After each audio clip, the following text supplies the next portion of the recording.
This unit looks at the nature versus nurture debate, in which has a bigger impact on us. Is it our upbringing, our nurturing, or is it in our genes? Is it our nature? In this lesson, we're going to look at the nature side of the nature-nurture debate. The nature side of that debate believes that we're born predisposed to act and think the way we do. So for that, we need to do a little genetics review. We're going to look at the different parts of the genome, which is your complete instruction for making an organism, all of your genetic material. Each of us have 46 chromosomes, or 23 pairs, 23 from our mother and 23 from our father. The chromosomes are made up of a double helix molecule called deoxyribonucleic acid, or DNA. Small segments or portions of the DNA molecule or chromosomes we refer to as genes.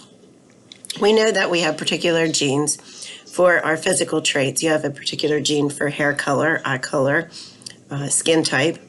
The question is, do we have certain behavioral traits that come from our genes?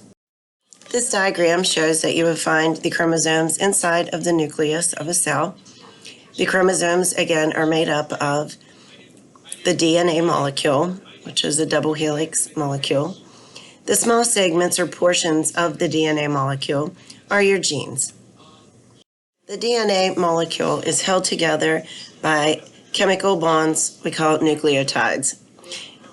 4 nucleotides: adenine, guanine, cytosine, and thymine, or A, C, G, and T. These chemical bonds, as I said, hold the DNA molecule together.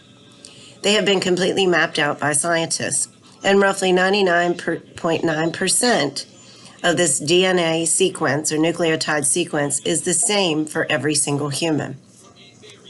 So we only vary by a very small percentage.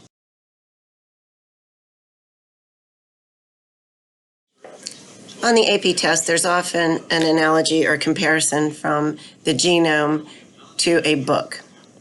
So first of all, your chromosome would be considered the book. The chromosome is made of DNA. A book is made of pages. Your genes are the small segments on the DNA molecule. Words are the small segments on a page.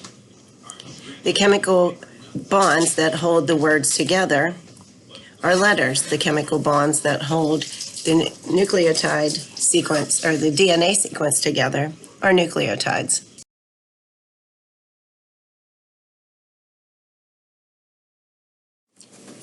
Any alteration in that nucleotide sequence is referred to as a mutation. There are many genetic tests available to determine whether or not one may be predisposed to develop a particular disease or illness. For example, the BRCA gene. If women carry that, they have a strong likelihood that they will develop cancer. There's also a gene that's related to colon cancer. There are many ethical issues involving genetic testing.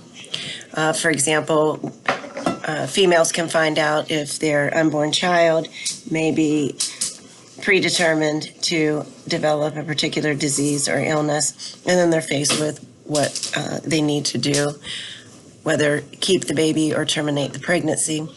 There's a lot of pros involved in genetic testing. You can find out in advance whether or not you're going to develop an illness or disease and take preventative measures.